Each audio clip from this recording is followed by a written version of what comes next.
Terosian. I'm Salish Pandare. Al Weisman's my name. My name is Waddell Stump Sr. My name is Earl, old person. My name is George Charles Nightwalker. My name is Burton Putting on Top Sr.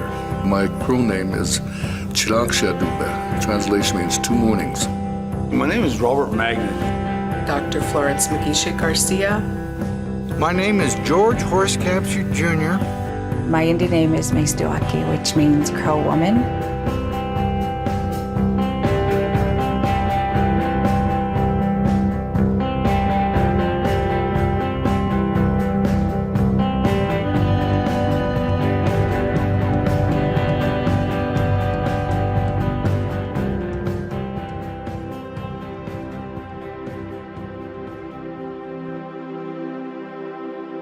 Native people have an appreciation for the landscape and the land, and they've taken care of this land for a long, long time. You know, I go as far as saying millenniums. And I think that's one thing that connects all Native tribes at some point or another, is valuing land. My favorite thing is just being able to roam all over Blackfoot territory, look at the landscape from a Native perspective, thinking, okay, my ancestors were here, like to see what the landscape has as far as stories and what it can tell us as people today. I don't know there's very many places like this that exist on Earth anymore. This land might be on a map in southeastern Montana today, but there's so much more involved in how that came to be. We share many traditions and values is what brings us together. Generosity, humility, honesty. Those are things I think that really manifest themselves here in a place that is very rural, very remote. And that's really, you know, a very almost sacred thing.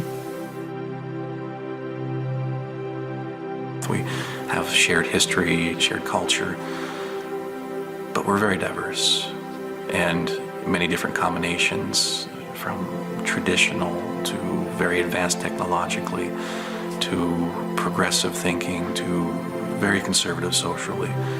We cover a real spectrum of diversity within our own community.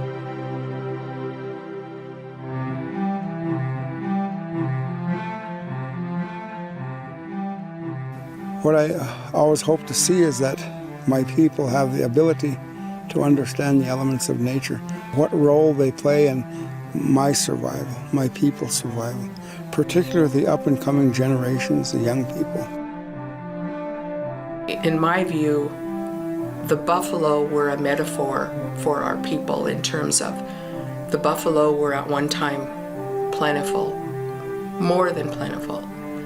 And they lived their lives and they provided life to our people. The buffalo were nearly annihilated. We're, you know, it's a blessing that we even have any true buffalo here. I see a parallel there in what happened to the buffalo and what happened to Native people in this country. You know, Native people, you know, at one time roamed free, lived their lives the way they wanted to, and were almost annihilated. And now we're coming back just like the buffalo. So that to me is something that just brings me so much hope.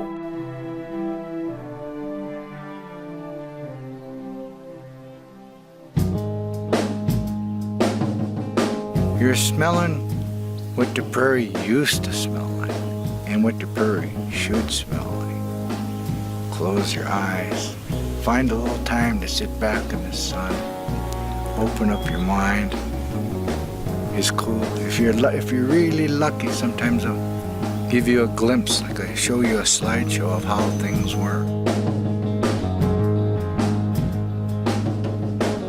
Even them just being out there, to know, you know, that connection for us to that animal is there. And if we want to see it, we want to go out there and look at it, pray to it, talk to it, sing to it, it's there for us to do that. And that's part of that healing process for us.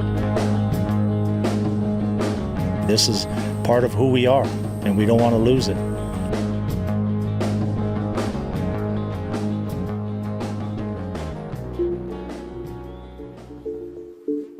I envision my people having a better understanding of their way of life, both language and ceremony and song.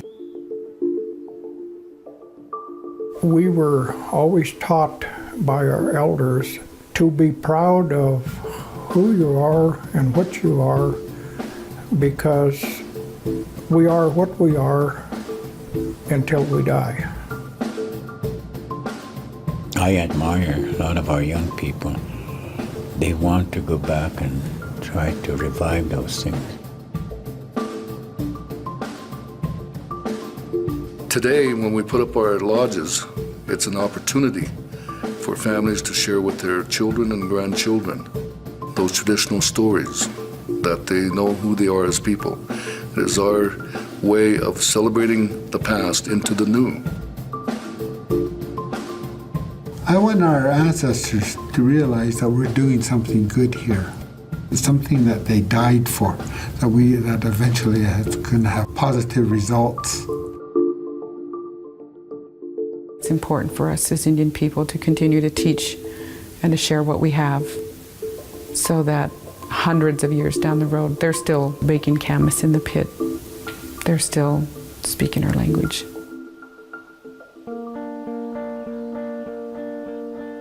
To really understand us, you're not going to find us in a history book. You're not going to find us in a museum. You might find the remnants of us, but you ain't going to find us.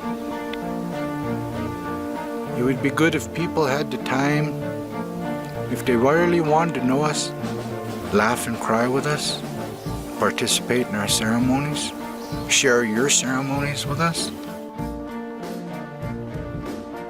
It brings me pride to know that I'm able to help people to understand and to learn that we're not forgotten. It's good that we have two different kinds of life, you know. We have our traditional way, our Indian way of life, and then we enter into the life today.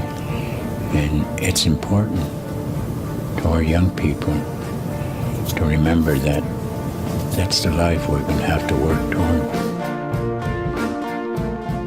That would be my goal, that would be my dream, that our children will take their place in our society in a good way. If the foundation is solid, that foundation engulfs our language, our spirituality, then they can build on that. Our life is good, and it can be good. It's up to us individually.